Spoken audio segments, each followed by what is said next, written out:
इस वक्त की बड़ी खबर आपको बता दें, राम मंदिर चढ़ावा चोरी मामले में एफआईआर दर्ज हुई। राम जन्मभूमि ट्रस्ट ने दर्ज कराई एफआईआर। अयोध्या के थाने में दर्ज हुई एफआईआर। तो लगातार जो सवाल उठ रहे थे कि क्यों एफआईआर दर्ज नहीं हो रही, पहले कहा जा रहा था कि एसआईटी की रिकमेंडेशन पे एफआईआर दर्ज होंगी, लेकिन एसआईटी की फाइनल फाइंडिंग आने से पहले ही राम मंदिर के मामले में, चढ़ावा चोरी मामले में राम जन्मभूमि ट्रस्ट ने एफआईआर दर्ज कराई है। अयोध्या के थाने में ये एफआईआर दर्ज हुई है। तो इस एफआईआर में क्या शिकायत एग्जैक्टली लिखवाई गई है, क्या कोई अमाउंट दिया गया है और क्या कुछ लोगों के नाम दिए गए हैं, किसकी तरफ से ये पूरी एफआईआर एप्लीकेशन फाइल की गई है, तमाम जानकारियां जैसे ही हमें हासिल होती हैं आप तक पहुंचाएंगे। लेकिन इस वक्त की बड़ी खबर, लगातार सवाल उठाए जा रहे थे कि बिना एफआईआर के एसआईटी बन गई है। फिर उसके बाद कहा गया कि एसआईटी की फाइंडिंग्स में कहा गया कि 4 लोग जो हैं वो खासतौर से निकल कर आ रहे हैं। 17 लोग आइडेंटिफाई हुए हैं, 4 के खिलाफ जो है कहा जा रहा है कि एफआईआर उनके खिलाफ होनी चाहिए। और अब जो खबर आ रही है, इस वक्त की बड़ी खबर, राम जन्मभूमि ट्रस्ट ने अयोध्या के थाने में एफआईआर दर्ज कराई है। चढ़ावा चोरी मामले में ये एफआईआर दर्ज हुई है। तो ये एफआईआर आपको बता दें राम जन्मभूमि ट्रस्ट की तरफ से हुई है। राम जन्मभूमि ट्रस्ट की तरफ से हुई है और एफआईआर अयोध्या के थाने में दर्ज हुई है। चढ़ावा चोरी मामले में ये एफआईआर दर्ज हुई है। इससे पहले कहा जा रहा था कि एसआईटी के मामले में एसआईटी जब अपनी जांच रिपोर्ट सौंपेगी तो उनकी रिकमेंडेशन पर एफआईआर दर्ज की जा सकती है। लेकिन उससे पहले ही राम जन्मभूमि ट्रस्ट ने अपनी तरफ से ये एफआईआर दर्ज कराई है। तो क्या इनिशियल फाइंडिंग्स में कुछ ऐसे ठोस मामले निकाल कर आए हैं जिसके बाद ये एफआईआर दर्ज कराई गई है? इस पर और ज्यादा अपडेट के साथ हमारे सहयोगी विशाल इस वक्त लखनऊ से जुड़ चुके हैं। विशाल,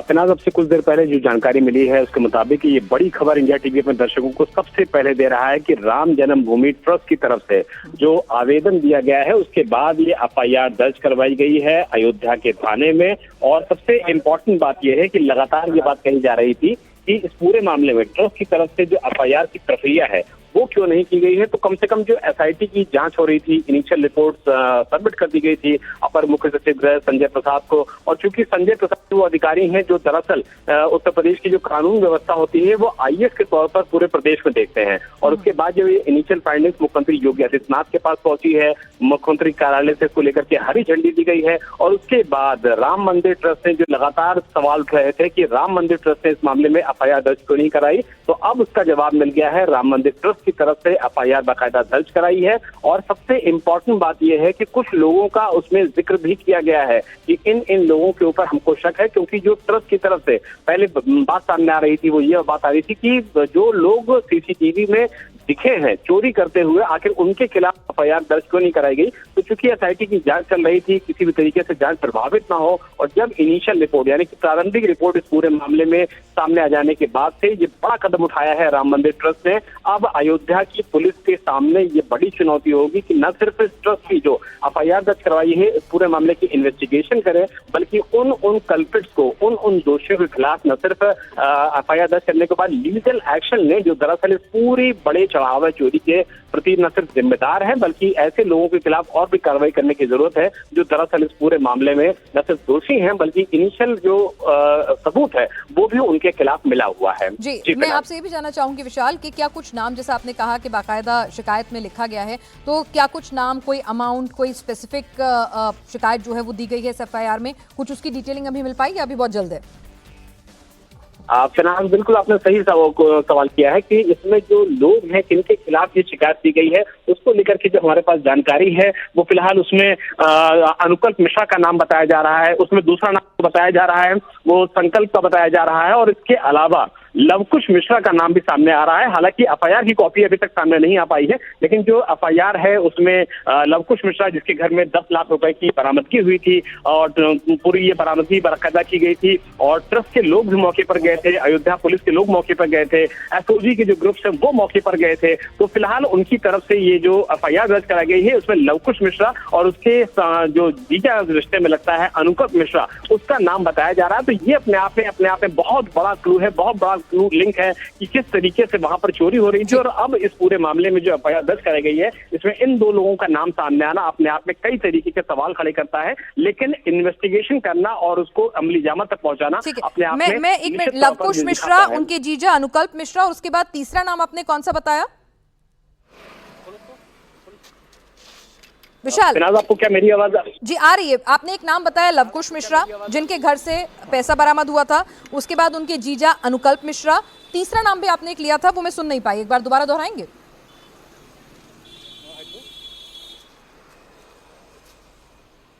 लगता है विशाल से हमारा संपर्क, अभी हम दोबारा उनके पास जाएंगे, लेकिन उन्होंने हाँ विशाल, लवकुश मिश्रा, अनुकल्प मिश्रा, लवकुश मिश्रा की जीजा, और तीसरा नाम कौन सा है?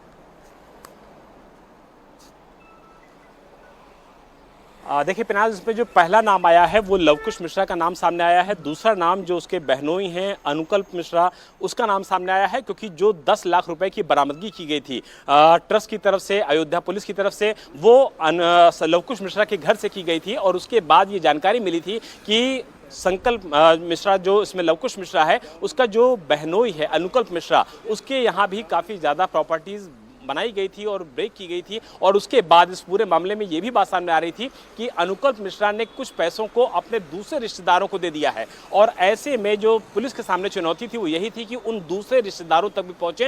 हालांकि जो नाम है वो बहुत ज़्यादा भी स्पष्ट नहीं हो पाया है, लेकिन एक तीसरे रिश्तेदार के बारे में बताया जा रहा है कि उसकी इन्वॉल्वमेंट भी इस पूरे मामले में सामने आई है, जिसमें लवकुश मिश्रा, अनुकल्प मिश्रा और एक रिश्तेदार के बारे में बात सामने और आ रही है। हालांकि उसका नाम बहुत ज़्यादा अभी स्पष्ट नहीं हो पाया है, लेकिन लवकुश मिश्रा वो कड़ी दरअसल बनता हुआ नजर आ रहा है इस पूरे मामले में, जिसने इस पूरे मामले में न सिर्फ चोरी की घटना को अंजाम दिया है, बल्कि अनुकल्प मिश्रा, जो कि उसका सगा बहनोई है, उसके साथ मिलकर के इस पूरी चोरी को अंजाम दे रहा था। लेकिन पिनाज, पुलिस के सामने और एसआईटी के सामने अभी भी ये चुनौती है कि अगर इस तरीके के लोग वहां पर मौजूद थे, चोरी कर रहे थे, तो ये चोरी का जो सिलसिला है वो आखिर कब से चल रहा था, कितने समय से चल रहा था, कुछ महीनों से चल रहा था, कुछ दिनों से चल रहा था, या फिर कुछ सालों से चल रहा था। तो ये अपने आप में दिखाता है कि इस पूरे मामले में जो इन्वॉल्वमेंट है वो कितना बड़ा है, कितना व्यापक है, और कौन कौन लोग इस पूरे मामले में, टिन्नू यादव का नाम भी है, लोगों के साथ, टिन्नू यादव का नाम भी है इसमें, पूरा गिरोहबंद तरीके से। अभय अयोध्या से जुड़ चुके हैं। अभय, आपके पास क्या जानकारी है, इस एफआईआर को किसने दर्ज कराया, ट्रस्ट के किस सदस्य ने,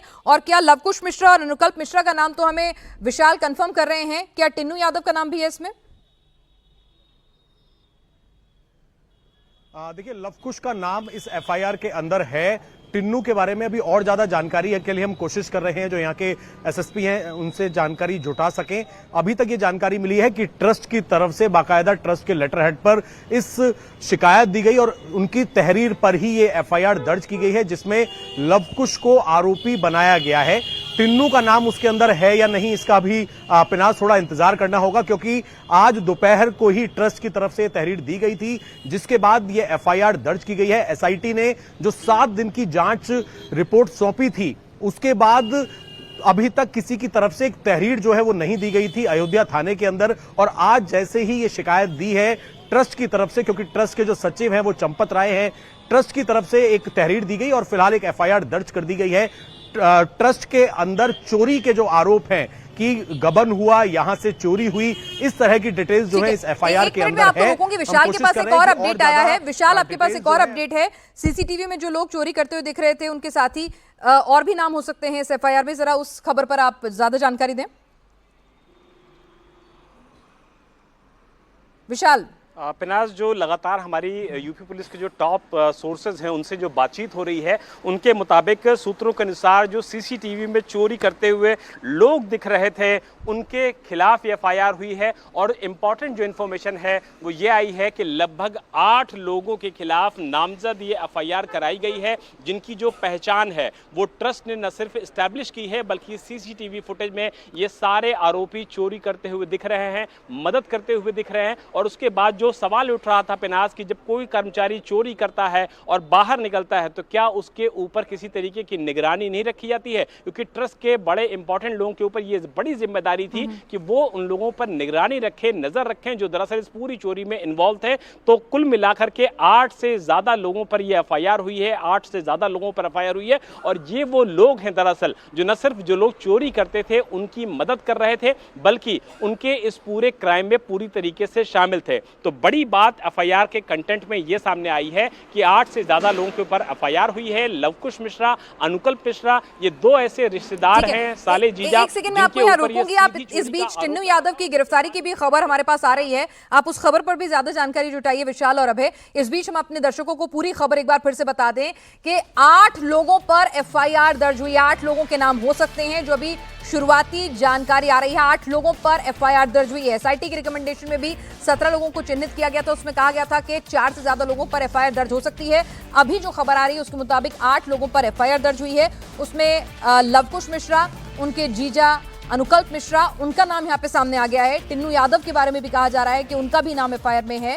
और साथ ही साथ ये भी बताया जा रहा है कि जो सीसीटीवी आया था, जिसमें जो सबसे पहले जहां से पूरा मामला खुला था कि सीसीटीवी में जो कर्मचारी इस गड़बड़ी में पाए जा रहे थे कि दान के जो पैसे गिनने होते हैं उसे अपने पास रखने करते हुए संदिग्ध उनकी तस्वीरें जो सामने आई थी, तो वो लोगों को ट्रस्ट के सदस्यों ने आइडेंटिफाई किया है। और आइडेंटिफाई करने के बाद फिर यहाँ पर आपको बता दें कि उनके खिलाफ ये एफआईआर दर्ज कराई गई है। विशाल, और क्या अपडेट आपके पास?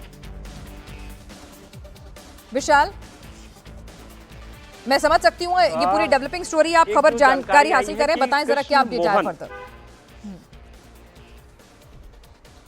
कृष्ण मोहन एक ट्रस्ट के सदस्य हैं, उनकी तरफ से ये एफआईआर दर्ज कराई गई है अयोध्या की कोतवाली में। और उसके बाद इस पूरे इन्वेस्टिगेशन में, जैसा कि अभी हमने पहले भी अपने दर्शकों को बताया कि 8 से ज़्यादा लोगों के खिलाफ जो एफआईआर दर्ज कराई गई है, ये सारे वो लोग हैं पिनाद जिनके खिलाफ बाकायदा सबूत है, सीसीटीवी सबूत है, इलेक्ट्रॉनिक सबूत है। और इनके खिलाफ उन लोगों ने भी गवाही दे दी है, पुलिस के सामने एक्सेप्ट कर लिया है कि दरअसल ये पूरा मामला चोरी का था और चोरी में एक दूसरे की ये लोग मदद कर रहे थे। ट्रस्ट के लोगों के पास बाकायदा सीसीटीवी भी मौजूद हो गई है और उस सीसीटीवी को बाकायदा रिट्रीव किया है।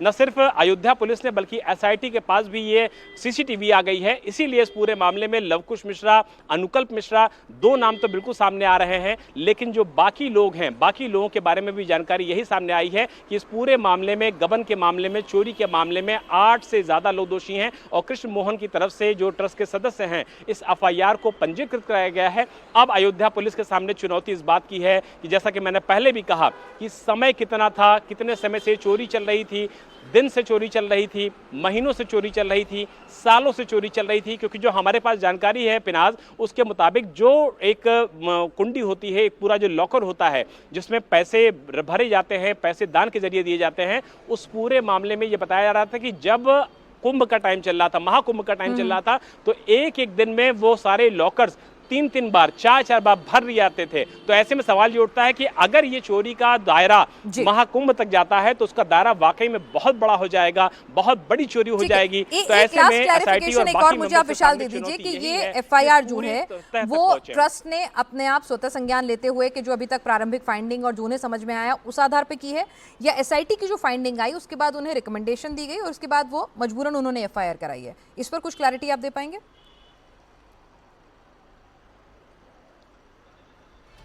देखिए, शायद मजबूरन शब्द कहना पिनाज गलती हो जाएगी, क्योंकि ट्रस्ट को भी इस बात की जानकारी हो गई थी कि जो सीसीटीवी फुटेज उनके पास आई है उसके बेसिस पे वो अपनी पूरी जांच कर रहे थे, पूरा इन्वेस्टिगेट कर रहे थे मैटर को। लेकिन जब एसआईटी ने इस पूरे मामले में सबूत इकट्ठा कर लिए, सारी चीज़ों को कोऑपरेट कर लिया, अयोध्या पुलिस के साथ इस पूरे मामले की इन्वेस्टिगेशन को आगे बढ़ा लिया, एसओजी के साथ इस पूरे इन्वेस्टिगेशन को आगे बढ़ाया, ट्रस्ट के सदस्यों के बयान दर्ज किए, एसबीआई के जो लोग इन्वॉल्व हुआ करते थे उनके बयान दर्ज किए, और साथ ही जो लोग अयोध्या पुलिस की हिरासत में पहले दिन से हैं, जिनका नाम है अनुकल्प मिश्रा, जिनका नाम है लवकुश मिश्रा, जब इन लोगों ने पूरी अपना बयान दर्ज कराए हैं एसआईटी के सामने, तब ये पूरा मामला सामने आया है। और उसके बाद एक और अपडेट आ रहा है विशाल कि आपके पास उसके बारे में जानकारी है कि टिन्नू यादव का नाम भी क्लियर हो गया है। हमारी दूसरी सहयोगी ने ये नाम क्लियर किया है। और साथ ही ये भी एक अपडेट आ रहा है कि 6 कैशियर जो हैं उनका नाम भी सामने आया। मतलब ये जो 8 लोग हैं तो उसमें 6 कैशियर हैं।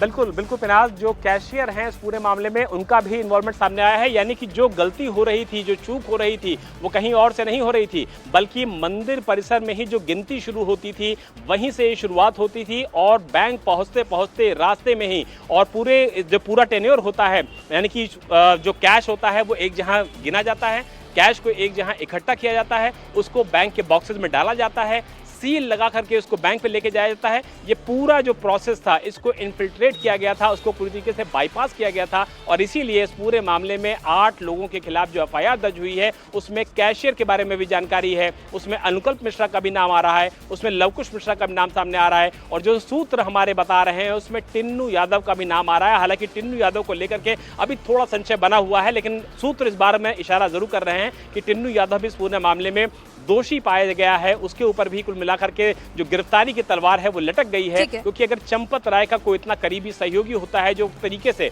पूरे मंदिर प्रशासन को चलाता था, अगर उसके ऊपर यह आरोप लगता है तो अपने आप में समझा सकता है कि मामला कितना ज्यादा पेचीदगी भरा और संवेदनशील है। ठीक है विशाल, आप एफआईआर की अगर कॉपी आप तक एक्सेस हो पा रही हो, किन धाराओं में एफआईआर दर्ज हुई है और ज्यादा डिटेलिंग के क्या शिकायत एग्जैक्टली क्या है, जो कहा जा रहा है कि कुछ अहम जो चढ़ावा जो चढ़ता था सिर्फ पैसों में ही, नकदी नहीं बल्कि आभूषण रत्न और जो सामान होता है उस लिहाज में भी गड़बड़ी थी, तो क्या उसका भी जिक्र है? क्या कुछ डिटेल जानकारी आपके पास हासिल हो पा रही है? आप कोशिश करें। इस बीच में अपने दर्शकों को एक ओवरऑल ये खबर पूरी बता देती हूँ। अब से कुछ ही देर पहले अयोध्या में राम जन्मभूमि ट्रस्ट के एक सदस्य हैं, उन्होंने जाकर ये एफआईआर दर्ज कराई है। ट्रस्ट के नोटपैड पर पूरी की पूरी तहरीर जो है वो शिकायत लिखी गई थी और उसके बाद ये एफआईआर दर्ज हुई है, जिसमें सीसीटीवी कैमरे में जो लोग संदिग्ध काम करते हुए, जो चढ़ावे की रकम हेरा फेरी करते हुए दिख रहे थे, उन्हें एसआईटी के सामने भी ट्रस्ट के लोगों ने आइडेंटिफाई किया था। और फिर जब उन लोगों को आइडेंटिफाई किया गया, चिन्हित किया गया, उन 6 कैशियर्स का भी नाम इस एफआईआर में है। टोटल 8 लोगों पर, अभी जो शुरुआती हमारे जानकारी मिल रही है, टोटल 8 लोगों पर एफआईआर दर्ज हुई है, जिसमें 6 कैशियर हैं और इसमें सूत्र कह रहे हैं कि टिन्नू यादव भी हैं। जी हाँ, टिन्नू यादव भी हैं, उनके ऊपर भी एफआईआर दर्ज हुई है। लेकिन 2 नाम क्रिस्टल क्लियर हैं, जिसपे कोई डाउट नहीं है। लवकुश मिश्रा, जिनके घर से कैश बरामद हुआ, और उनके जीजा बहनोई अनुकल्प मिश्रा। और कहा जा रहा है कि उनका एक और तीसरा रिश्तेदार है जो ये पूरा का पूरा पैसा ठिकाना लगाने में और ये चीजें छुपाने में उनकी मदद करता था, तो वो भी एक तीसरा शख्स जो है हो सकता है, सभी सूत्र कह रहे हैं। एफआईआर की कॉपी अभी अवेलेबल नहीं हुई है। ये तमाम जानकारी हमारे सोर्सेज से आ रही है, लेकिन इतना कंफर्म्ड है कि राम मंदिर ट्रस्ट ने अयोध्या थाने में ट्रस्ट के नोटपैड पे जाकर एक तहरीर दी और वो पूरी शिकायत जो है एफआईआर में दर्ज की गई है। और किन धाराओं में मामला दर्ज हुआ है, गैर जमानती, जमानती, क्या कुछ संगीन आरोप लगाए गए हैं, क्या स्पेसिफिक डिटेलिंग दी गई है, सिर्फ पैसे की चोरी की बात की गई है या फिर और भी ज़्यादा संशय जताया गया है कि कुछ आभूषण या कुछ जो आर्टिफैक्ट्स या कोई भी भक्त अपने चढ़ावे के स्वरूप में कुछ चीज़ें देता था, क्या वो भी गायब हुई हैं, क्या कुछ कहा गया है, ये अभी डिटेलिंग नहीं आ पाई है। कृष्ण मोहन ट्रस्ट के सदस्य हैं जिन्होंने एफआईआर दर्ज कराई है। नोटपैड राम जन्मभूमि ट्रस्ट का है और ट्रस्ट ने ये एफआईआर दर्ज कराई है। विशाल, कुछ और अपडेट, कुछ और जानकारी अभी हासिल हो पाई हो? बिल्कुल पिनाज, हमारे पास जो जानकारी है वो जानकारी लगातार आ रही है। कृष्ण मोहन सदस्य हैं राम जन्मभूमि ट्रस्ट के, उनकी तरफ से एफआईआर दर्ज हुई है। पहली जानकारी, यूपी सरकार के निर्देश के बाद इस पूरे मामले में अयोध्या कोतवाली में मुकदमा दर्ज हो गया है। जो बीएनएस की धाराएं है, बीएनएस यानी कि जो भारतीय न्याय संस्था है, उसके हिसाब से जो एफआईआर दर्ज हुई हैं उसमें धारा 306 है, 316 और ब्रैकेट में 5, इसके अलावा 317 ब्रैकेट में 4, 317 ब्रैकेट में 5, 61 और 3/5 इसके तहत ये शिकायत दर्ज हुई है। और एसआईटी की प्रारंभिक रिपोर्ट में एफआईआर की संस्तुति के बाद, यानी कि जो एसआईटी ने अपनी इस पूरे मामले में इन्वेस्टिगेशन प्रारंभिक किया है, उसमें एफआईआर का रिकमेंडेशन किया गया था, उसके आधार पर ये पूरी एफआईआर दर्ज हुई है। और जो जमानती और गैर जमानती की बात हो रही थी, उसमें हमारे पास जो जानकारी है, इसमें जो धाराएं हैं वो लोगों की भावनाओं के साथ खिलवाड़ करने की हैं, इसीलिए इस पूरे मामले में गैर जमानती धाराओं का भी इस्तेमाल किया गया है। और इसमें जो लोग पकड़े जाएंगे उनके खिलाफ न सिर्फ गैर जमानती धाराएं लगाई जाएंगी, बीएनएस की वो धाराएं लगाई जाएंगी जिनके बेसिस पे इनको कड़ी से कड़ी सजा दिलाई जा सके। और ऐसे लोगों के ऊपर भी कोशिश की जा रही है कि गैंगस्टर एक्ट के तहत भी कार्रवाई हो,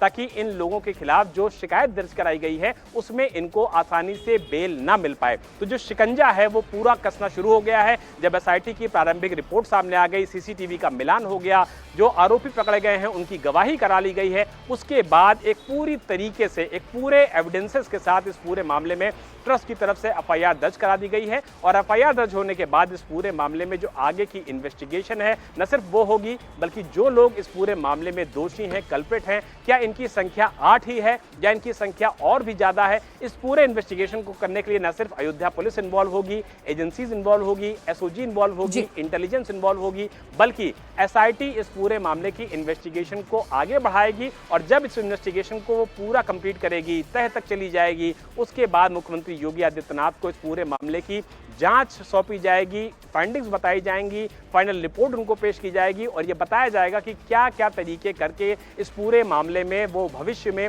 कम से कम ऐसे आरोपों से जो लगे हैं उनसे बचा जा सकता है। क्योंकि सबसे बड़ा सवाल यही उठा था पिनाज कि जो लोग वहाँ सेंटर्स पे जाते हैं उनकी फ्रिस्किंग सही से नहीं होती है, जब वो बाहर निकलते हैं तो उनकी चेकिंग नहीं होती है। यही अपने आप में वो चीज़ थी जो दिखाती थी कि अपने आप में इस पूरे मामले में कितना ज़्यादा लापरवाही बरती गई थी, नेग्लिजेंस बरता गया था। और इसीलिए इस पूरे मामले में जब इन्वेस्टिगेशन कंप्लीट किया गया है, इनिशियल इन्वेस्टिगेशन कंप्लीट किया गया है, तो ही इस मामले में एफआईआर पंजीकृत करके बीएनएस की वो धाराओं में, सख्त धाराओं में एफआईआर दर्ज कराई गई है, जिसके लिए दरअसल ये सारे आरोपी पूरी तरीके से जिम्मेदार हैं। और इसीलिए यूपी पुलिस की जो टॉप सीनियर ऑफिसर्स हैं, उनकी निगरानी में इस जांच को न सिर्फ इनिशियल रिपोर्ट दी गई है, बल्कि एफआईआर भी पंजीकृत करके इस मामले के इन्वेस्टिगेशन को आगे बढ़ाया जा रहा है। बिल्कुल, और जिस तरह से आप बता रहे हैं कि यहाँ पर एसआईटी की जो प्रारंभिक रिपोर्ट है, उसकी जो रिकमेंडेशन थी, उसके बाद ये एक्शन लिया गया है, उसके बाद ये एफआईआर दर्ज कराई गई है। रुचि जी हमारे साथ लखनऊ से जुड़ चुकी हैं। रुचि जी, क्या कुछ जानकारी आपके पास आ रही है इस वक्त?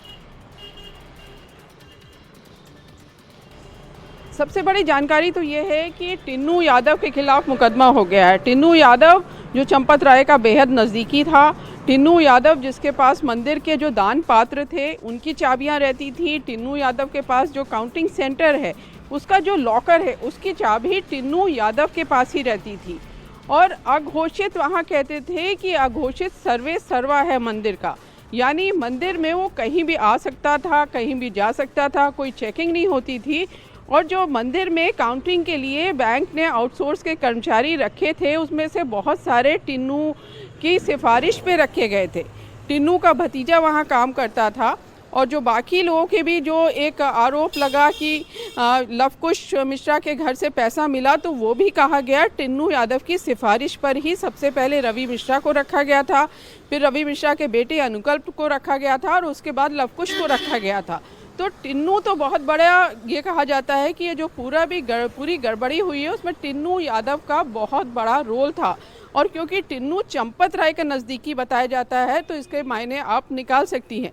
बाकी जो स्टेट बैंक के 6 कैशियर हैं, उनके खिलाफ ये मुकदमा हुआ है और 8 लोगों के खिलाफ मुकदमा हुआ है। हमारी जो जानकारी हुई है, जो यूपी के डीजीपी हैं उनसे हमारी बात हुई है, उन्होंने ये बात बताई है हमको कि 8 लोगों के खिलाफ ये मुकदमा दर्ज किया गया है।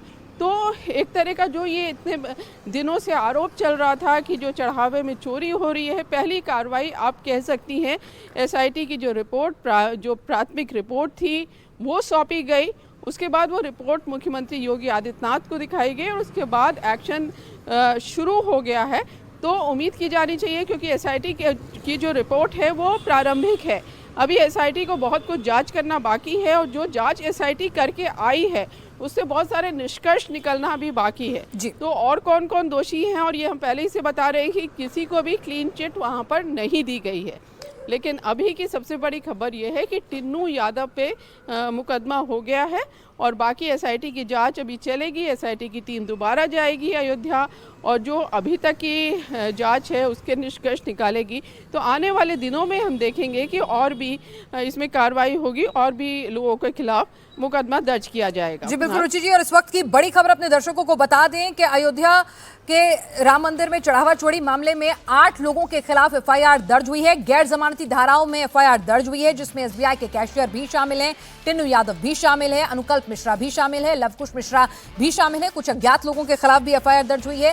एसआईटी की जो प्रारंभिक रिपोर्ट है उससे संज्ञान लेते हुए सीएम ऑफिस से सीएम योगी आदित्यनाथ के निर्देश पर राम जन्मभूमि ट्रस्ट ने ये एफआईआर दर्ज कराई है, जो जानकारी अभी आ रही है। और गैर जमानती धाराओं के तहत ये एफआईआर दर्ज हुई है, तो जाहिर सी बात है अब आपको बता दें जो धाराएं हैं यूपी सरकार के निर्देश पर बीएनएस के तहत जो धाराएं हैं 316(5), 317(4), 317(5), 61 और 35 के तहत ये धाराएं जो हैं वो दर्ज हुई हैं। और आपको बता दें कि ये गैर जमानती, इसमें से अधिकांश जो हैं वो गैर जमानती हैं, तो ऐसे में अब गिरफ्तारी की तलवार लटक रही है। उसके लिए धरपकड़ तेज हो चुकी होगी, टीम रवाना हो चुकी होंगी। अयोध्या में अभय इस वक्त मौजूद हैं। अभय, सीधे सीधे अब तो गिरफ्तारी की तलवार लटक रही है और नाम सामने आ गया है, धाराएं जो लगी हैं वो गैर जमानती हैं।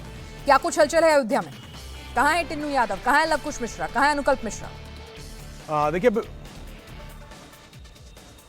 देखिए जितने भी आरोपी हैं वो अब तक सामने नहीं आ रहे हैं। उनसे जब एसआईटी ने पूछताछ की थी उसके बाद से वो कहां हैं किसी को कोई जानकारी फिलहाल नहीं है। लेकिन अब गिरफ्तारियों की धरपकड़ जो है वो शुरू होगी। पिनाज यही पुलिस स्टेशन है जहां पर यह एफआईआर दर्ज की गई है। थाना श्री राम जन्मभूमि एफआईआर जो दर्ज की गई है उसमें धाराएं बेहद संगीन है, गैर जमानती हैं। 316/5 यानी कि अगर किसी भी सरकारी कर्मचारी ने अपनी पावर का मिसयूज किया है और उसके बाद उसने ब्रीच ऑफ ट्रस्ट किया है, ये धारा है। इसके साथ ही 317/4 चोरी की धारा जो है वो इसके अंदर दर्ज की गई है। 317/5 जो है, अगर चोरी के पैसे से आपने कोई प्रॉपर्टी बनाई है, संपत्ति बनाई है, उसके तहत ये सेक्शन लगाया जाता है बीएनएस के तहत। इसके साथ ही कॉमन इंटेंशन, क्रिमिनल कॉन्स्पिरेसी, एक पूरी साजिश रची और साजिश के तहत ट्रस्ट के अंदर ये चोरी की गई, जिसकी सीसीटीवी फुटेज जो है वो भी सामने आई थी। इसके साथ ही कॉमन इंटेंशन यानी कि इन सब की एक ही इंटेंशन थी कि किस तरीके से एक कॉन्स्पिरेसी रची जाए और उसके तहत चोरी की। टिन्नू यादव कहां हैं? हम उनके घर पर आज गए। टिन्नू यादव की पत्नी का कहना है कि रात को टिन्नू डेली आ रहे हैं। अगर आपको कोई संपर्क करना है, ट्रस्ट से संपर्क करें। अभी जो हमने सुबह आज पुलिस से बात करने की यहां पर कोशिश की थी, जो यहां के एसएसपी हैं, उनका यह कहना था कि अभी किसी तरह की तहरीर नहीं मिली है, लेकिन दोपहर को आज ट्रस्ट की तरफ से जो ट्रस्ट के सदस्य हैं उन्होंने ये शिकायत जो है इसी राम जन्म पुलिस स्टेशन के अंदर दी, श्री राम जन्मभूमि पुलिस स्टेशन, और उसके बाद ये एफआईआर दर्ज की गई है। सीएम योगी आदित्यनाथ को जो एसआईटी ने अपनी रिपोर्ट सौंपी थी 7 दिन की, उस रिपोर्ट को देखने के बाद ये सख्त एक्शन लिया गया है। और क्योंकि नामजद एफआईआर जो है वो दर्ज की गई है, तो अब यही उम्मीद है कि बहुत जल्द गिरफ्तारियों का सिलसिला शुरू होगा, रेड शुरू होंगी, क्योंकि कई ऐसे लोग हैं, चाहे हम टिन्नू यादव की बात करें या फिर लवकुश की बात करें, वो अपने घर पर मौजूद आज सुबह तक नहीं थे। पुलिस उनसे संपर्क करने की कोशिश करेगी और बहुत जल्द इसी पुलिस स्टेशन के अंदर इन सभी आरोपियों को देखा जाएगा। बिल्कुल। और रुचि जी भी हमारे साथ है, विशाल भी हमारे साथ जुड़े हैं। विशाल, आपके पास क्या कोई अपडेट आ पाया कि एग्जैक्टली शिकायत क्या है? मतलब चढ़ावा चोरी है या जो कुछ और भी कुछ डिटेलिंग उसमें दी गई हो?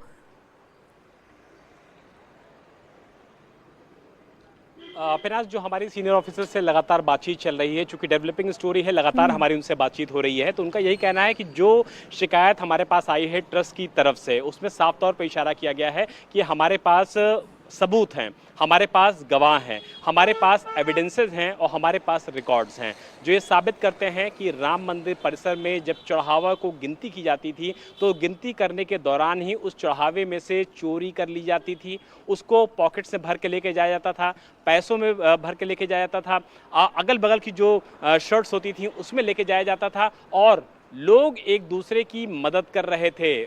8 लोगों के बारे में जानकारी दी गई है, वो एक दूसरे की इस महापाप में मदद कर रहे थे, जिसका एविडेंस है ट्रस्ट के पास, जिसको कि एसआईटी ने जाकर के मौके पर इन्वेस्टिगेट किया। इसीलिए जिस तरह जिक्र अभी अभय कर रहे थे कि कॉमन इंटेंशन यानी कि जो इरादे थे वो सबके एक ही थे। आपराधिक साजिश यानी कि जो 120B की कार्रवाई होती है, जिसमें सबके एक इंटेंशन होते हैं और सबको ये पता होता है कि जो वो काम कर रहे हैं वो अपराध का है, बावजूद इसके वो इस काम को करते हैं। तो सरकारी सेवक हो, कर्मचारी हो, या जिसके ऊपर इस तरीके की बड़ी जिम्मेदारी हो, जो धर्म से संबंधित हो, जो एक समाज से संबंधित हो, जो पूरे सनातन से संबंधित हो, अगर इस तरीके के मामले में लोग एक दूसरे की भावनाओं का खिलाफ काम कर रहे थे, मंदिर में चोरी कर रहे थे, आस्था का हनन कर रहे थे, तो ऐसे मामलों में जो एफआईआर पंजीकृत की गई है पिनाज, उसमें फिलहाल जमानत नहीं मिलेगी, क्योंकि 7 साल से ऊपर अगर किसी भी मामले में सजा होती है तो उस मामले में आपको थाने से बेल नहीं मिलती है,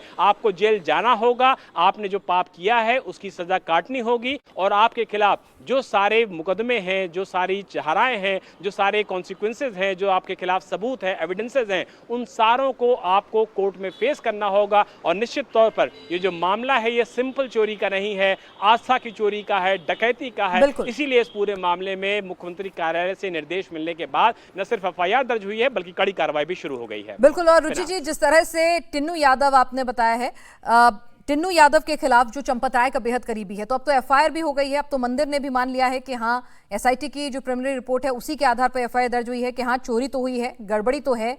तो अब क्या, जो लगातार कहा जा रहा था, जो बड़े नाम है जिनके ऊपर मूलभूत जिम्मेदारी थी कि जो नीचे के स्तर के कर्मचारी हैं ठीक ढंग से काम हो, व्यवस्था संचालन की, एडमिनिस्ट्रेशन की, चाहे वो चंपत राय हो, चाहे अनिल मिश्रा हो, चाहे गोपाल जी हो, क्या अब उनके भी इस्तीफे आएंगे?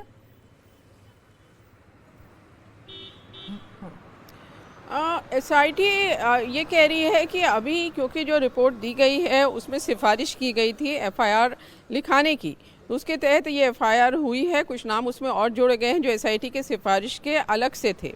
अब एसआईटी का ये कहना है कि क्योंकि अभी जांच पूरी नहीं हुई है और रिपोर्ट हमारी पूरी नहीं आई है, तो अभी हम और क्या क्या सिफारिश करेंगे उसका इंतज़ार करना पड़ेगा कि किस किस को हमने दोषी माना है। और जब हम वहाँ से पूछताछ करेंगे तो और लोग सामने आएंगे, तब हम पूरी जब रिपोर्ट देंगे करीब 15 दिनों में, तब तस्वीर साफ हो पाएगी कि ये जो चढ़ावा चोरी हो रहा था, ये इसके लिए आखिर बड़े कौन जिम्मेदार थे। ये तो ठीक है कि स्टेट बैंक की जिम्मेदारी थी, जो श्री राम जन्मभूमि तीर्थ क्षेत्र ट्रस्ट है उसका एक MOU था स्टेट बैंक ऑफ इंडिया से कि जो श्रद्धालु दान चढ़ाएंगे वहाँ पर, श्रद्धा से वहाँ पे चढ़ावा चढ़ाएंगे, उसको दान पात्र से निकालने की, काउंट करने की, बैंक ले जाने की जिम्मेदारी स्टेट बैंक के ऊपर थी।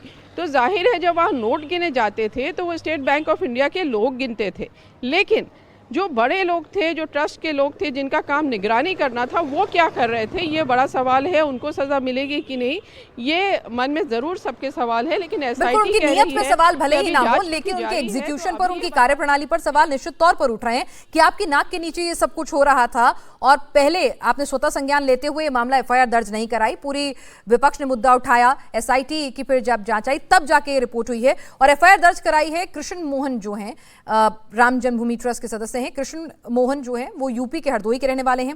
सितंबर 2025 को ट्रस्ट के वो मेंबर बने, महाराष्ट्र में फॉरेस्ट ऑफिसर रह चुके हैं, उसके पद से रिटायर हुए हैं, RSS से लंबे वक्त से वो जुड़े रहे हैं और 2023 में उन्हें क्षेत्रीय संघ चालक पूर्वी उत्तर प्रदेश का दायित्व मिला था। तो जो FIR है उसमें ट्रस्ट का नोटपैड है, जिस शख्स का नाम है वो हमने आपको बताया और उनके परिचय भी हमने आपको बताया। और आपको इस वक्त की बड़ी खबर ये बता दें कि 8 लोगों के खिलाफ FIR दर्ज हुई है, जिसमें लवकुश मिश्रा, अनुकल्प मिश्रा, साथ ही साथ टिन्नू यादव, इनके नाम हैं। 6 SBI के जो कैशियर हैं उनका भी नाम यहाँ पर है। 8 नामजद हैं। विशाल के पास शायद कुछ और अपडेट आई है। विशाल,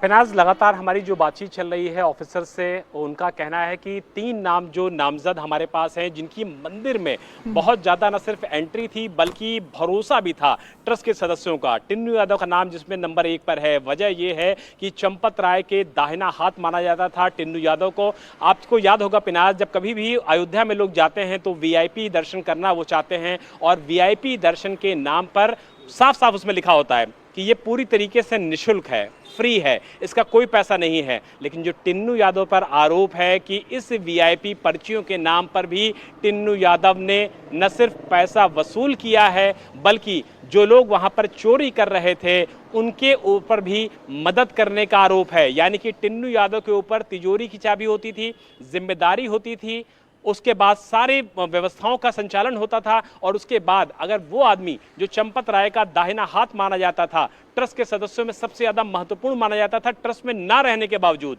तो आप समझिए कि उसकी जिम्मेदारी कितनी बड़ी हो जाती थी। ऐसे में जो नाम सबसे ज़्यादा इस पूरे मामले में हैरान करता है, चौंकाता है, जिसकी जिम्मेदारी सबसे ज़्यादा थी टिन्नू यादव की, उसने इस पूरे मामले में न सिर्फ चोरी में साथ दिया बल्कि जो आरोप लग रहे हैं कि VIP पास के नाम पर भी टिन्नू यादव ने लाखों की रकम ली, चढ़ावे के रकम पे जो उसको रकम मिली उसकी रसीद उसने नहीं दिया, लोगों से पैसा ले लिया, भगवान के नाम पे जो चीज़ें जानी चाहिए थी उसको नहीं दिया। तो टिन्नू यादव उसमें अक्यूज नंबर 1 के तौर पर फिलहाल दिख रहा है। लवकुश मिश्रा वो शख्स है जो वहां पर नोटों की काउंटिंग करता था और उसके घर के गोबर से, कंडे से 10 लाख रुपए की बरामदगी हुई है। इसके अलावा अनुकल्प मिश्रा, उसका जीजा है लवकुश मिश्रा का, उसके घर से भी बरामदगी बड़ी हुई है, 50 लाख के करीब बताई जा रही है। और ये भी बताया जा रहा है कि सभी की जो मॉनिटरिंग कंडीशन थी वो इस पूरे राम मंदिर में उनकी नौकरी के बाद काफी ज्यादा बदल गई थी। 15-20 हजार रुपए की सैलरी होती थी, लेकिन जो खर्चा होता था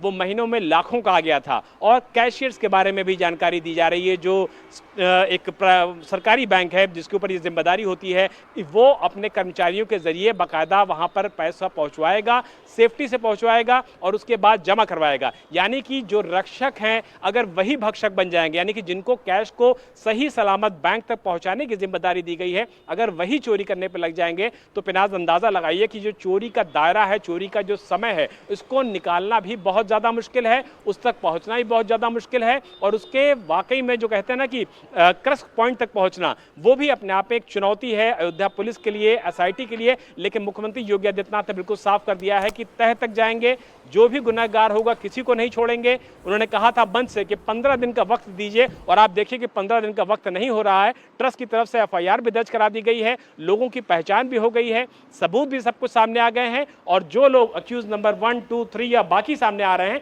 उनकी भी जानकारी सामने आ गई है, जो बताती है कि मुख्यमंत्री योगी आदित्यनाथ ने उत्तर प्रदेश के लोगों से, देश के लोगों से मंच से जो वादा किया था वो 15 दिन पूरा होने से पहले ही पूरा होने की तरफ बढ़ चुके हैं। बिल्कुल विशाल, इस वक्त की बड़ी खबर अपने दर्शकों को बता देते हैं कि एफआईआर दर्ज हो गई है। 8 लोगों के खिलाफ एफआईआर दर्ज की गई है, जिसका इंतजार पूरा देश कर रहा था। वो कार्रवाई शुरू हो जाएगी और धीरे धीरे करके गिरफ्तारियों का दौर भी अब शुरू हो जाएगा। टिन्नू यादव की मुश्किलें बढ़ेंगी क्योंकि टिन्नू यादव पर भी एफआईआर दर्ज हो गई है।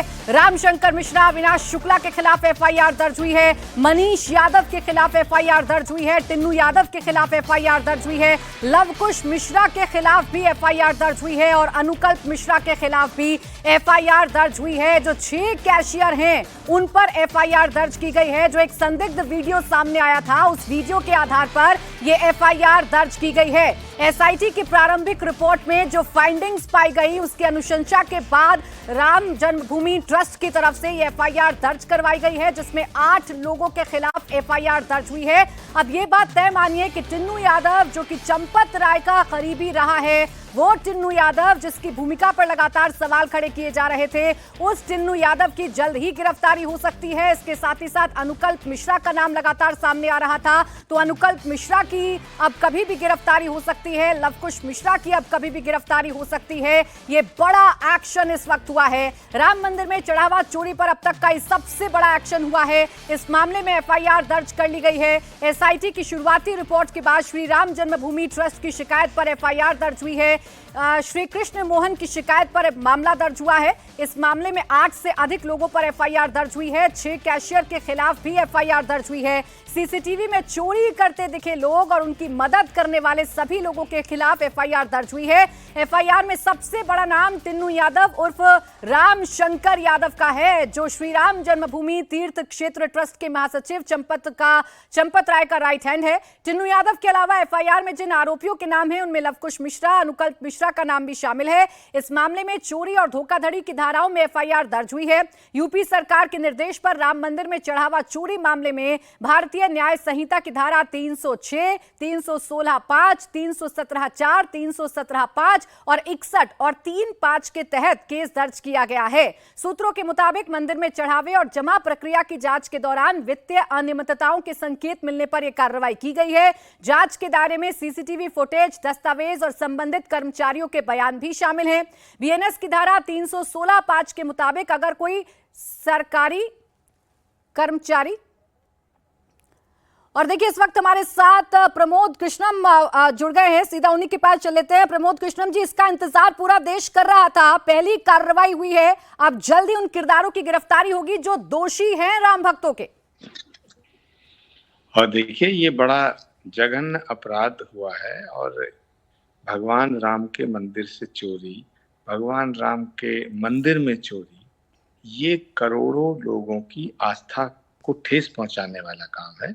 और पूरा देश नहीं, पूरी दुनिया में सनातन धर्म को मानने वाले जितने भी लोग हैं, करोड़ों की संख्या में, वो सब के सब एकदम बहुत ही ज्यादा दुखी थे कि भाई इतना बड़ा आघात पहुंचा है उनकी श्रद्धा और आस्था को। नेक कमाई का एक एक रुपया श्री राम जन्मभूमि मंदिर में दान दिया गया, और जो दान देता है वो ये अपेक्षा करता है कि उसका ये लोक भी और परलोक भी दोनों भगवान की कृपा से सुधरे। लेकिन जिन लोगों ने ये काम किया है, ये बहुत ही बड़ा पाप किया है, और उसको संरक्षण देने का कार्य यदि कोई करेगा तो वह भी पाप का भागी होगा। इसलिए जो आचार्य जी, आप अपनी बात रखिएगा। आपसे अनुरोध सिर्फ इतना है कि आप अगर थोड़ा पीछे होकर बात करेंगे तो आपका चेहरा भी आ पाएगा, फ्रेम थोड़ा ठीक से आ पाएगा और आपकी बात भी ठीक से हमारे दर्शकों तक पहुंचेगी। ये एक बड़ा काम है और इसका इंतजार पूरा देश कर रहा था कि कब उन रामद्रोहियों पर एफआईआर होगी जिन्होंने चढ़ावे की चोरी की है। और अब एफआईआर दर्ज हो गई है और एफआईआर के बाद ये तय मानिए कि टिन्नू यादव हो चाहे अनुकल्प मिश्रा हो, इनकी अब गिरफ्तारी तय है। और वो बड़े नाम जिन पर गाज गिरने की बार बार बात कही जा रही थी, उन बड़े नामों पर भी अब गाज गिर सकती है। आचार्य जी, देखिए, जो पाप करता है वो कितना भी बड़ा व्यक्ति सही, पाप का घड़ा एक दिन भरता है। और राम के मंदिर से चोरी, करोड़ों लोगों की आस्था के साथ इतना बड़ा धोखा, ये तो बहुत बुरी बात है। वो भगवान श्री राम के मंदिर में जो लोग रहते थे उन पर दायित्व था, व्यवस्था का दायित्व था। तो ये तो बहुत ही बड़ा गुनाह किया है। और मुझे पूरा भरोसा है कि उत्तर प्रदेश के मुख्यमंत्री आदरणीय योगी आदित्यनाथ जी के नेतृत्व में और भारत के यशस्वी प्रधानमंत्री नरेंद्र मोदी जी और उनका कार्यालय ये निरंतर इस बात के लिए प्रयासरत रहा है कि वहां ये जो चोरी हुई है, ये जो अपराध हुआ है, इसकी जांच निष्पक्ष होनी चाहिए। और कितने भी बड़े लोग हों जिन्होंने इन्हें संरक्षण दिया है या इनको संरक्षण देने का साहस करेंगे, वो बच नहीं पाएंगे। और यही करोड़ों हिंदू चाहते हैं, करोड़ों राम भक्त यही चाहते हैं कि जिन्होंने ये दुस्साहस किया है उनके साथ सख्त से सख्त कार्रवाई हो। आचार्य जी, अभी तक जितने बड़े नामों का भी जिक्र किया जा रहा था, अब उन बड़े नामों पर भी तलवार लटकेगी। अब उनके पदों पर भी खतरा मंडराएगा, उनके भी इस्तीफे की जो आशंकाएं हैं वो अब जताई जाएंगी। बहरहाल बहुत शुक्रिया आपका आचार्य प्रमोद कृष्णम जी हमारे साथ जुड़ने के लिए। तो ये इस वक्त की बड़ी खबर आपको बता दें, पहली कार्रवाई है जो इस पूरे मामले में हुई है, चढ़ावा चोरी के मामले में हुई है। और जो चढ़ावा चोर हैं वो अब बच नहीं पाएंगे, तय मानिए, क्योंकि 8 से ज्यादा लोगों पर एफआईआर दर्ज की गई है और 6 कैशियर पर एफआईआर दर्ज की गई है। टिन्नू यादव पर भी एफआईआर दर्ज की गई है। रुचि, कोई और जानकारी, कोई और ताजा अपडेट आपके पास आ रही है क्या? देखिए, अभी नया तो कुछ ऐसी जानकारी नहीं, लेकिन यही है कि अब एक एक करके जो भी दोषी हैं, एसआईटी जो अपनी रिपोर्ट आगे देगी, जो जांच करेगी, तो और भी एफआईआर इसमें होंगी। क्योंकि ये जो प्रारंभिक रिपोर्ट एसआईटी ने दी उसमें ये तो साफ हो गया था कि किसी को भी क्लीन चिट नहीं दी गई है, किसी को भी। तो जो बड़े बड़े नाम बताए जा रहे हैं उनको भी अभी क्लीन चिट नहीं है। तो जब पूरी जांच हो जाएगी, जब सब बयान हो जाएंगे, जो दोषी हैं उनसे पूछताछ हो जाएगी, करीब 150 लोगों के बयान तो एसआईटी की टीम ले चुकी है। लेकिन अभी और भी बहुत कुछ होना बाकी है, क्योंकि बहुत तरह के आरोप लग रहे हैं कि किस तरह से मंदिर में ये सब गड़बड़ी हो रही थी। अब बड़ी मुश्किल एसआईटी के सामने ये है कि जो सीसीटीवी फुटेज है वो सिर्फ 45 दिन का है। तो 45 दिन के फुटेज से, उसकी सीसीटीवी फुटेज से कुछ अंदाज लगा सकती है उसके पहले क्या हुआ, ये उसको नहीं मिल पाएगा क्योंकि उसका बैकअप नहीं है। तो परेशानियां हैं। लेकिन एसआईटी की टीम से हमारी बात हुई और उनका कहना है कि हम पूरी कोशिश करेंगे कि जो भी दोषी हो उनके खिलाफ कड़ी से कड़ी कार्रवाई हो, क्योंकि ये श्रद्धालुओं का मामला है, भगवान राम के जो भक्त हैं उनकी आस्था का मामला है। तो इसमें जो गड़बड़ियां हुई हैं उसको बख्शा नहीं जाएगा। और ये संदेश भी होगा कि आने वाले दिनों में इस तरह की अब चोरी ना हो। क्योंकि अब आप देखिए, मंदिर में बहुत ज़्यादा सख्ती बरती जा रही है। जो दान पात्र से पैसा निकाला जा रहा है वहाँ बहुत ज़्यादा निगरानी है, जहाँ पे कैश काउंटिंग सेंटर है वहाँ तो बहुत ही ज़्यादा निगरानी है। अब नंगे पैर वहाँ पे जाना पड़ रहा है, बिना पॉकेट के कपड़े पहन के जाना पड़ रहा है। जो लोग पहले गड़बड़ कर रहे थे उन सबको हटा दिया गया है। ज़बरदस्त वहाँ पर निगरानी की जा रही है। सीसीटीवी जो कंट्रोल रूम है उसमें लगातार निगरानी की जा रही है। तो अगर ये सारे कदम पहले उठा लिए होते तो ये नौबत ही नहीं आती। तो अब टिन्नू यादव, 6 कैशियर और जो बाकी लोग हैं वही सिर्फ जिम्मेदार नहीं है जो चढ़ावे में चोरी हुई है। बहुत सारे लोग हैं जिनकी जिम्मेदारी बनती है। और उम्मीद की जाने चाहिए कि वो भी जल्दी ही उनके खिलाफ भी FIR होगी। पिनाज, बिल्कुल। देखिए रुचि, जो जानकारी आप दे रही हैं वो बड़ी खबर अपने दर्शकों को बता देते हैं कि इस मामले में किसी को भी क्लीन चिट नहीं दी गई है। अभी बड़े बड़े नाम हैं जिन पर FIR की तलवार लटक सकती है, अभी बड़े बड़े नाम हैं जिन पर जांच का दायरा बढ़ सकता है। और इन बड़े नामों की जब हम बात करते हैं तो उसमें चंपत राय का भी नाम सामने आता है, क्योंकि उनके करीबी टिन्नू यादव के खिलाफ तो FIR दर्ज हो गई है और ये भी तय मानिए कि टिन्नू यादव की अब जल्द से जल्द गिरफ्तारी भी हो सकती है। गंभीर धाराओं में ये मामला दर्ज किया गया है। गंभीर धाराओं का मतलब ये है कि गैर जमानती धाराओं में मामला दर्ज किया गया है, यानी अब इन लोगों को जेल जाना पड़ेगा और ये बताना पड़ेगा कि पूरा का पूरा जो काला खेल है वो किस तरीके से किया जा रहा था। बड़ी खबर यही है कि राम मंदिर चोरी मामले में अभी तक किसी को क्लीन चिट नहीं दी गई है। SIT की प्रारंभिक रिपोर्ट सामने आने के बाद 8 से ज्यादा लोगों पर FIR दर्ज की गई है और SIT अब आगे अपनी जांच करेगी। बहुत सारी चुनौतियां हैं SIT के सामने, लेकिन आगे जांच करके पता लगाया जाएगा कि आखिरकार ये पूरा का पूरा खेल कैसे खेला जा रहा था और पैसा कहां कब किस तक जा रहा था और कौन कौन इसमें संलिप्त थे। अब देखिए विशाल, ये तो साफ है कि गंभीर धाराओं में मुकदमे दर्ज हुए हैं। ये भी साफ है कि अब इन लोगों की, जो टिन्नू यादव है, अनुकल्प मिश्रा है या लवकुश मिश्रा है, इनकी अब जल्द से जल्द गिरफ्तारी अयोध्या पुलिस की तरफ से की जा सकती है।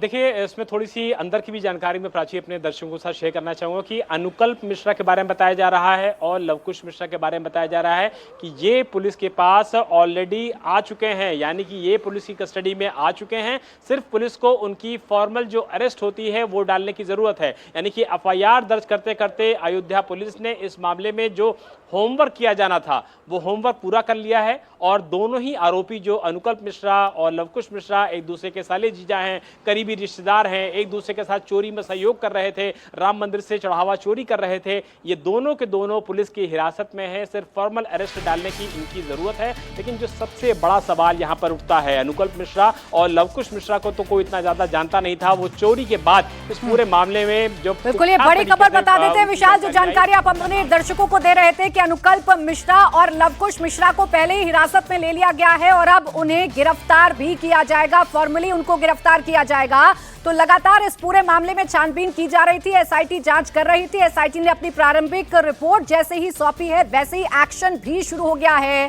ट्रस्ट के कहने पर ये FIR दर्ज की गई है और अब FIR के बाद कार्रवाइयों का सिलसिला शुरू हो गया है, गिरफ्तारियों का सिलसिला भी शुरू होने जा रहा है, क्योंकि जैसा विशाल हमें जानकारी दे रहे हैं, अनुकल्प मिश्रा और लवकुश मिश्रा ये दोनों थाने के अंदर हैं, पुलिस की हिरासत में हैं और अब इनको गिरफ्तार कर लिया जाएगा। इसके अलावा जितने भी नामजद लोग हैं, जिसमें टिन्नू यादव का नाम भी शामिल है, उसे भी अब जल्द से जल्द गिरफ्तार कर लिया जाएगा। जी विशाल।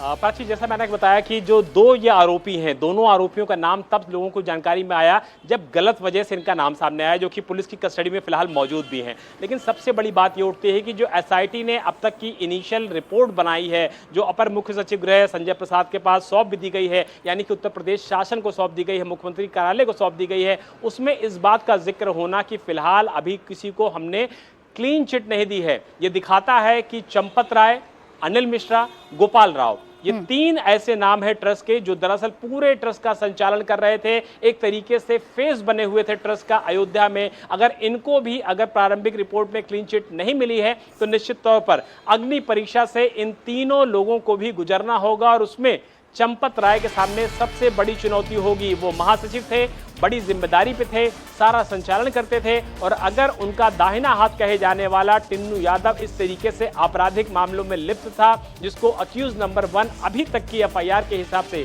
माना जा रहा है, उसकी गिरफ्तारी भी बिल्कुल तय है, क्योंकि जो धाराएं हैं वो बगैर जमानती हैं। इसलिए गिरफ्तारी अगर किसी भी आरोपी की होती है तो वो सबसे ज्यादा किससे कनेक्टेड होता है, सबसे ज्यादा किससे बातचीत कर रहा होता है, किनके निर्देश पर वो मंदिर संचालन कर रहा होता है। ये वो सारी चीजें होती हैं जो कि पुलिस को इन्वेस्टिगेट करना होगा और जो हमारी सोर्सेज बता रहे हैं, जो इन्वेस्टिगेशन में कर रहे हैं, SIT के सदस्य बता रहे हैं, जो यूपी पुलिस के टॉप ब्रांच बता रहे हैं कि वो ये चाहते हैं कि कोई भी निर्दोष बिल्कुल भी ना फंसे, चाहे वो छोटा कर्मचारी हो या बड़ा कर्मचारी हो, लेकिन अगर कोई भी दोषी है तो उसको छोड़ा नहीं जाएगा, चाहे वो छोटा कर्मचारी हो, बड़ा कर्मचारी हो, ट्रस्ट से जुड़ा हुआ आदमी हो या कोई भी हो, क्योंकि लोगों की आस्था से जुड़ा हुआ मामला है। मुख्यमंत्री योगी आदित्यनाथ एक्शन को लेकर के बहुत ज्यादा सख्त हैं, इसीलिए इस पूरे मामले में जिन लोगों के नाम सामने आए हैं एफआईआर में, वो तो निश्चित तौर पर सामने आए हैं, उनकी गिरफ्तारियां होंगी, लेकिन जिनको क्लीन चिट नहीं मिली है उनके लिए भी अभी परेशानी खत्म नहीं हुई है, जिनमें चंपत राय, अनिल मिश्रा और गोपाल राव का नाम भी प्रमुखता से शामिल है। बिल्कुल, ये तीन किरदार बड़े अहम हैं। चंपत राय का नाम ले लीजिए, चाहे आप गोपाल राव का नाम ले लीजिए, अनिल मिश्रा का नाम ले लीजिए, और एसआईटी रिपोर्ट में अगर किसी को भी क्लीन चिट नहीं दी गई है तो इन तीनों नामों का क्या होगा इसका अंदाजा लगाना मुश्किल नहीं है। बड़ी खबर यह है कि अनुकल्प मिश्रा को हिरासत में ले लिया गया है और लवकुश मिश्रा को भी हिरासत में ले लिया गया है। अब टिन्नू यादव के बारे में क्या कोई जानकारी मिल पा रही है रुचि? वो कहां पर है, क्या वो अयोध्या में मौजूद है और कब तक उसकी गिरफ्तारी अयोध्या पुलिस की तरफ से हो सकती है? देखिए, कल तक तो यही था कि टिन्नू यादव दिन भर मंदिर में रह रहा था और ऐसा भी कहा जा रहा था कि टिन्नू यादव काफ़ी एक्टिव था और रात में वो घर भी जा रहा था। लेकिन बाकी जितने आरोपी हैं, जब से शक के दायरे में आए हैं, उनको मंदिर के बाहर नहीं जाने दिया गया है, एक कमरे में उनको बंद करके रखा गया था। तो जो नाम है, इनकी गिरफ्तारी करना कोई मुश्किल नहीं होगा। और टिन्नू यादव अब आज कहीं चला गया हो तो नहीं कह सकते, लेकिन वही मंदिर में रोज़ाना आता था और रात में वो वापस चला जाता था। अब ये जो एफआईआर है वो अविनाश शुक्ला के खिलाफ भी हुई है और जो टिन्नू यादव का भतीजा है मनीष यादव, उसको भी नामजद किया गया है। तो इस तरह से टिन्नू यादव है, मनीष यादव है, अनुकल्प मिश्रा है, लवकुश मिश्रा है, अविनाश शुक्ला, मनीष यादव, इनके खिलाफ ये मुकदमा हुआ है। और जैसे मैंने बताया कि जो कैशियर्स हैं, जो स्टेट बैंक ऑफ इंडिया के जो इस काम में लगते थे, उनके खिलाफ मुकदमा दर्ज हुआ है। बिल्कुल, और टिन्नू यादव की गिरफ्तारी अब कब होगी, कैसे होगी, इस पर भी सबकी निगाहें बनी हुई हैं। आप जानकारी दीजिए अभय, आपको क्या जानकारी मिल रही है? क्या इस वक्त चल रहा है अयोध्या के अंदर? पुलिस क्या कार्रवाई करती हुई नजर आ रही है आपको? देखिए, जैसे ही प्राची खबर आई कि एफआईआर दर्ज हो गई है, 8 नामजद आरोपी हैं, जिसमें टिन्नू यादव सबसे अहम जो था इस पूरे रैकेट के अंदर, उसको आरोपी नंबर 1 बनाया गया है। उसके बाद से इस वक्त जो आप श्री राम जन्मभूमि का थाना देख रहे हैं, यहां पर हलचल बढ़ी। जो एसएचओ हैं सुमित श्रीवास्तव अब से थोड़ी देर पहले मीटिंग के लिए अयोध्या के एसएसपी से मिलने गए हुए हैं। जिस तरीके से हमारे सहयोगी विशाल ने बताया कि 2 आरोपी जिसमें लवकुश मिश्रा और अनुकल्प मिश्रा ऑलरेडी पुलिस की हिरासत में है। पुलिस की कोशिश यह है, क्योंकि टिन्नू यादव जो है उसके परिवार के लोगों से भी हमने बात की थी, मंदिर से जुड़े लोगों से हमने बात की थी, ये लगातार मंदिर जा रहा था, ट्रस्ट के दफ्तर में जा रहा था और रात को अपने घर भी आ रहा था। तो इसकी जो पूरी लोकेशन है वो पुलिस के पास है। बहुत जल्द टिन्नू यादव, इसके साथ ही बाकी के जितने भी आरोपी हैं, जो कुछ एसबीआई के कैशियर बताए जा रहे हैं, क्योंकि ये भी हमें जानकारी मिली थी कि एसबीआई के कैशियर के साथ ट्रस्ट की तरफ से कुछ हायर लोग थे जो कि शिफ्ट वाइज पैसे को गिनने के लिए बैठा करते थे और 6 करीब जो इस पूरे एसबीआई के कैशियर हैं, उनसे भी जल्द ही उनको भी पुलिस हिरासत में लेगी। तो गिरफ्तारियों का सिलसिला बहुत जल्द शुरू हो जाएगा। खास तौर पे टिन्नू यादव के लिए पुलिस की टीम लगातार मीटिंग कर रही है, क्योंकि टिन्नू यादव को गिरफ्तार करना इसलिए जरूरी है कि वो किसके कहने पर ये सब कुछ कर रहा था, किस किस को इसकी जानकारी थी। क्योंकि जिस तरीके से बताया जा रहा है कि उसका कद पिछले कई सालों में इतना ज्यादा बढ़ गया, चंपत राय का वो बहुत ज्यादा करीबी था, तो किसके इशारे पर ये पूरा मैं आपको रोक रही हूं। आलोक कुमार इस वक्त हमारे साथ जुड़ गए हैं, वीएचपी के इंटरनेशनल अध्यक्ष हैं, वो हमारे साथ जुड़ गए हैं। आलोक कुमार जी, आप भी शुरुआत से कह रहे थे कि एफआईआर दर्ज होनी चाहिए, एफआईआर दर्ज हो गई है। अब ये माना जाए कि एक एक किरदार जिसने चोरी की है वो सलाखों के पीछे होगा और उसे दंड भी मिलेगा। हम उसकी इंतजार कर रहे हैं ऐसा होने की, और हम अपेक्षा करेंगे उत्तर प्रदेश सरकार से कि वो वरिष्ठ और अनुभवी लोगों को जांच के लिए लगाएगी और जांच जल्दी से जल्दी पूरी की जाएगी, जिससे कोर्ट में मामला जाए और जिन लोगों ने कुछ भी दोष किया है उनको कानून के अनुसार अधिकतम दंड जो मिल सकता है वो दंड मिले। आलोक जी, अभी तो 8 से ज्यादा लोगों पर एफआईआर दर्ज हुई है, 6 कैशियर हैं और जो किरदार शुरुआत से घूम रहे थे, टिन्नू यादव हो, अनुकल्प मिश्रा हो, लवकुश मिश्रा हो, इन पर एफआईआर दर्ज हुई है। अब जिन बड़े नामों की चर्चा लगातार हो रही थी, क्या उन पर भी गाज गिर सकती है? पुलिस को सबकी जांच करनी चाहिए। इस पूरे प्रकरण में जिन लोगों पे आरोप हैं उन सब की जांच हो जाए, जितने आरोप लगे हैं सबका सत्य पता लगा लिया जाए और बड़े या छोटे दोषी लोगों को दंड मिलना चाहिए। आलोक जी, क्या इस्तीफे का सिलसिला भी अब शुरू होगा? क्योंकि अब एसआईटी की इस प्रारंभिक रिपोर्ट के बाद दूध का दूध और पानी का पानी हो रहा है। चोरी हुई है ये भी तय हो रहा है और चोर कौन है वो भी अब सामने आ रहा है। इन्वेस्टिगेशन से मालूम पड़ेगा, पर मैं समझता हूं कि आपने पहले भी पूछा था इस्तीफों वाला विषय, और ये भी पूछा था कि क्या हमने उनको कुछ सलाह दिए। हमने सलाह नहीं दिए, उनके विवेक पर मामला है, वह जैसा ठीक समझेंगे करेंगे। आलोक जी, एसआईटी की जांच के बाद, एसआईटी की फाइंडिंग्स के बाद राम जन्मभूमि ट्रस्ट की तरफ से एफआईआर दर्ज करवाई गई है। क्या कोई देरी हो गई? क्या पहले ही ये कदम उठाए जाने चाहिए थे? मैं समझता हूं कि एसआईटी की जो प्रिलिमिनरी रिपोर्ट आई और उस रिपोर्ट की जानकारी जब ट्रस्ट को हुई नामों समेत, तो उन्होंने तुरंत किया है, एट द अर्लीस्ट अपॉर्चुनिटी किया है। इसलिए देरी का तो सवाल नहीं। अखबारों में आ रहा था कि कुछ व्यक्तियों के नाम है, नाम ट्रस्ट को मालूम पड़े होंगे, तो उन्होंने कोई देर नहीं लगाई है। और मैं इस बात के लिए, मुझे अच्छा लगता है कहते हुए, संतोष होता है। एसआईटी के लिए उन्होंने चिट्ठी लिखी, जब एसआईटी आई तो स्वयं होकर के अपने इन्वेस्टिगेशन के लिए चंपत जी उनके सामने पेश हुए, और जैसे ही नामों की जानकारी हुई एफआईआर की, we have nothing to hide, we have nobody to defend.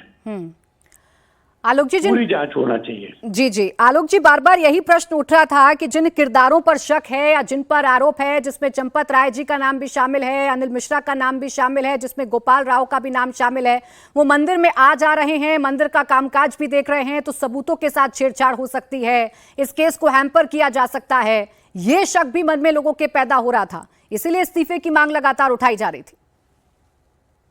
मैंने कहा कि उनके विवेक पे छोड़ा है, आज एफआईआर हुई है, थोड़ा देखते हैं आगे। क्या विश्व हिंदू परिषद की कोई जिम्मेदारी नहीं है आलोक जी? विश्व हिंदू परिषद इसमें कहां से आता है? हम लोग उनको राय नहीं देंगे। वो अपने विवेक और जिम्मेवारी से जो ठीक समझेंगे करेंगे। आलोक जी, लेकिन ये जो नैतिकता है और ये जो जिम्मेदारी है, क्या ये बहुत पहले नहीं जाग जानी चाहिए थी? या करोड़ों राम भक्तों के साथ, उनकी आस्था के साथ ये खिलवाड़ नहीं है क्या? मैंने कहा कि है, हम सबको हर्ट है इसका, पर मैंने ये भी कहा कि थोड़ा प्रतीक्षा करिए, घटनाएं क्या कैसे आगे बढ़ती हैं। आप दोपहर तक मेरे से पूछ रहे थे कि एफआईआर में देरी क्यों हो रही है। एफआईआर हुई है और आगे एक बार देखते हैं क्या होता है। आलोक जी, जिस चोरी के बारे में लगातार चर्चा की जा रही थी, जिस चंदे को लेकर लगातार सवाल खड़े हो रहे थे, या जो लोग सामने आ रहे थे, राम भक्त सामने आ रहे थे जिनको शंका थी कि उनका सामान चोरी हुआ है, राम भक्ति में उन्होंने जो चढ़ावा चढ़ाया है वो चोरी हुआ है, क्या इसके बारे में भी कोई जानकारी अब सार्वजनिक की जाएगी कि क्या क्या मौजूद है और क्या क्या चोरी हो गया है? ये सब इन्वेस्टिगेशन के डोमेन में है, और वो जो जानकारी ट्रस्ट से मांगेंगे, मैं भरोसा करता हूं कि ट्रस्ट देगा। हम जांच में चाहेंगे कि ट्रस्ट पूरा सहयोग दे भी रहा है जी, और प्रत्येक आरोप का जी, दूध का दूध और पानी का पानी ये होगा। मुझे आशा है कि एक क्रेडिबल इन्वेस्टिगेशन होगा। जी, शुक्रिया आपका आलोक जी, हमारे साथ जुड़ने के लिए, बातचीत करने के लिए। और अब सिंधी समाज के राजू मनवाड़ी इस वक्त हमारे साथ जुड़ गए। इन्होंने 200 किलो चांदी दान की थी और इस चांदी को लेकर भी कई तरीके के सवाल थे। राजू मनवाड़ी जी, इंतजार आपको भी था, इंतजार हमें भी था, और उन करोड़ों राम भक्तों को था जो श्रद्धा में राम के दरबार में चढ़ावा चढ़ाते हैं। अब इस एफआईआर दर्ज होने के बाद क्या भरोसा जागा है आपको कि ये किरदार, ये चोर, इनको सजा मिलेगी? भरोसा तो मैडम एसआईटी और योगी जी और मोदी जी के ऊपर था और है। अब सिर्फ हमें सवाल हमारा सिर्फ वही है कि हमें हमारी 200 किलो चांदी के बारे में बताया जाए कि उसका स्टेटस क्या है, कहाँ यूज़ की गई है, और हमें जो रसीद नहीं मिली वो रसीद हमें मिल जाए। बाकी हमारा पूरा विश्वास है कि जो भी योगी और मोदी सरकार करेगी, उसका विश्वास वापस भक्तों के ऊपर अच्छा असर पड़ेगा। बाकी जो दिल दुखा था तो हमने आपके सामने रखा था। अब हमें ये बता दिया जाए कि हमारी चांदी का क्या हुआ और हमारी रसीद का क्या होगा। जी राजू जी, ये चांदी और जिस रसीद की आप बात कर रहे हैं, 200 किलो चांदी आपके समाज की तरफ से चढ़ाई गई थी, इसके बारे में कब आपको ये शक हुआ कि ये चांदी मिसप्लेस हो सकती है, या इसकी रिसिप्ट देने में जो लोग आनाकानी कर रहे थे, क्या आपसे उनकी बातचीत हो रही थी? शक तो कभी भी मैडम नहीं रहा, लेकिन हाँ एक दुख जरूर था कि मतलब हमें 1 साल फॉलो करने बाद तक भी हमें कुछ इन्फॉर्मेशन नहीं दी गई। लेकिन जैसे आपके इस चैनल के ऊपर ये सारी बातें हमें देखने का मौका मिला तो हमें लगा कि हमारी चांदी सही हाथों में गई है या सही जगह यूज हुई है कि नहीं हुई है। तो इसीलिए हम आपके पास आए हैं कि अगर वो चांदी सही जगह गई है और एसआईटी ने अब एफआईआर भी दर्ज कर ली है तो हमें भी इंफॉर्मेशन दे दी जाए, या हमें भी कभी बुलाया जाए तो हम पूरी इंफॉर्मेशन देने के लिए तैयार हैं कि ये वो सिंधी समाज है जो मैडम 47 में हिंदुस्तान में आने के बावजूद हिंदुत्व को नहीं छोड़ा, लेकिन सबको छोड़ दिया। 1% हमारी पॉपुलेशन है मैडम, लेकिन 20% टैक्स और 24% जीडीपी में हम सहयोग देते हैं। और ये वो समाज है जो पीसफुल समाज है। इसीलिए शांति से हम लोगों ने एक ही सवाल किया है कि हमें हमारे चंदे के बारे में इंफॉर्मेशन दे दी जाए और हमें रस्ते दे दी जाए, ताकि हमारे जितने भी डोनर्स इस सिंधी समाज के पूरे वर्ल्ड में हैं, जो हमें फोन करके ये पूछ रहे हैं और वो काफी आहत है, वो चाहते हैं कि हम उन्हें अपडेट करें। आपकी मदद से हम चाहेंगे कि वो हमें इंफॉर्मेशन मिल जाए। ठीक है राजू जी, 1 साल से आप फॉलोअप लेने की कोशिश कर रहे थे, ट्रस्ट के किन लोगों से आपकी बातचीत हो रही थी, और जब आप बातचीत करते थे अपने दान में दी हुई चांदी के बारे में तो आपसे क्या कहा जाता था? नहीं, हम सिर्फ आदरणीय चंपत राय जी को जानते थे और उन्हीं के द्वारा ये सारा काम किया। हमने उन्हीं को फोन किए, जब कोई रेस्पॉन्स नहीं आया तो हम भूल गए कि चलो दान है तो दान दे दिया है, तो उसको क्या फॉलो करें, सही जगह गया होगा। ये तो आपकी इंफॉर्मेशन जब यहाँ देखने को मिली तो हमें लगा कि हमें पूछना चाहिए कि हमारी चांदी का क्या हुआ, हमारे दान का क्या हुआ। तो आपकी डायरेक्ट बातचीत चंपत राय से हो रही थी? बिगनिंग में डोनेशन ही हम लोगों ने आदरणीय चंपत राय जी के हाथों में दिया है, जो मेरा फोटोग्राफ्स और वीडियो आप देख रहे हैं स्क्रीन के ऊपर। हमारा और कहीं किसी से कोई मुलाकात नहीं हुई थी। उन्हीं के परिसर में हमने ये पूरा दान हमारे 150 दानदाताओं के मौजूदगी में वहां दिया गया है सिंधी समाज का। तो जब 1 साल में आप बातचीत कर रहे थे तो क्या फोन पर आपकी चंपत राय जी से बातचीत हो रही थी, या उनके सहयोगी आपसे बात कर रहे थे, या आपसे जानकारी ले रहे थे? नहीं, हमारे पास सिर्फ आदरणीय चंपत राय जी का नंबर था और कभी हमें रेस्पॉन्स नहीं मिला तो हम चुप रह गए। राजू जी, आपकी वो तस्वीर भी है जब चंपत राय जी को आप दान कर रहे हैं और ये 200 किलो चांदी दान की गई है। चंपत राय तो थे ही थे, क्या और भी वो नाम जिनके नाम अभी चल रहे हैं, जिन पर एफआईआर दर्ज हुई है, जिनकी गिरफ्तारी हो सकती है, जिसमें टिन्नू यादव भी है जिसकी चर्चा बड़ी हो रही है, क्या आपने उससे कभी मुलाकात की? क्या आपको वो कभी दिखाई दिया आसपास? नहीं प्राची जी, मैं उस वक्त इनमें से किसी को भी नहीं जानता हूँ। हमारे तो आदरणीय थे तो हम उन्हीं के साथ बैठ के, क्योंकि हम भी संघ के संसेवक है, तो हमने कभी भी किसी के ऊपर शक नहीं किया। लेकिन हाँ, एक श्रद्धा थी कि राम मंदिर में अयोध्या में हमारा सिंधी समाज का भी कंट्रीब्यूशन होना चाहिए।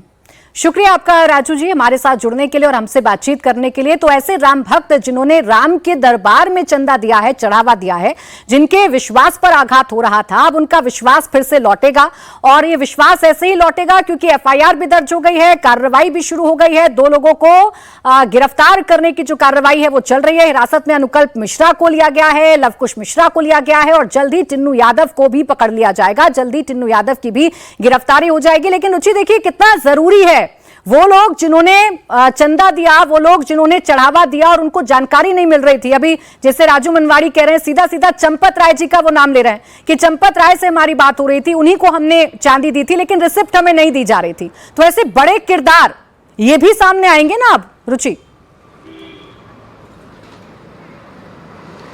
बिल्कुल, ये जो चांदी है, गहने हैं, आभूषण सोने चांदी के, उसका तो वहाँ कोई हिसाब किताब ही नहीं था। लेकिन जब वहाँ पे एक एक दिन में 1-1 लाख और कई बार तो 5-5 लाख श्रद्धालु आ जाते थे, और वो जो चंदा चढ़ाते थे वो कहाँ अपना हिसाब मांगने जाएंगे? उनको कैसे पता चलेगा कि जो पैसा उन्होंने भगवान के लिए चढ़ाया था दान पात्र में, वो कहाँ चला गया? वो इन लोग की जेब में चला गया या भगवान के पास पहुँचा? तो आप अगर पूरा हिसाब लगाएंगी तो करोड़ों लोगों का पैसा है जिनके मन में ये सवाल है कि जो राम मंदिर गए, श्रद्धा से वहाँ गए, वो जो पैसा वहाँ चढ़ाया वो कहाँ चला गया? जिस मन से उन्होंने वो पैसा चढ़ाया था, उन्होंने तो नहीं सोचा था कि राम मंदिर में इस तरह की गड़बड़ी हो जाएगी, इस तरह का भ्रष्टाचार हो जाएगा, इस तरह से लोग उनका पैसा चोरी कर देंगे जो पैसा उन्होंने भगवान के लिए चढ़ाया था। तो वो करोड़ों जो राम भक्त हैं जो वहाँ गए, सबके मन में सवाल है, क्योंकि अगर आप भी वहाँ पे गई, आपने कुछ चढ़ावा चढ़ाया, अब पता नहीं वो चोरी हो गया या भगवान के काम में लगा, पता नहीं। तो ये सभी लोगों के मन में सवाल है और उम्मीद ये की जानी चाहिए कि एसआईटी जब पूरी अपनी जांच पूरी कर लेगी और पूरी रिपोर्ट दे देगी तो धीरे धीरे जो भी दोषी हैं उनके खिलाफ कार्रवाई जरूर होगी। बिल्कुल, और जैसा आप कह रहे हैं कि किसी को भी क्लीन चिट नहीं दी गई है, तो अब सब पर गाज गिरेगी और एक एक चंदा चोर अब पकड़ में आएगा और सलाखों के पीछे होगा। बहुत शुक्रिया आप सभी का तमाम जानकारी के लिए।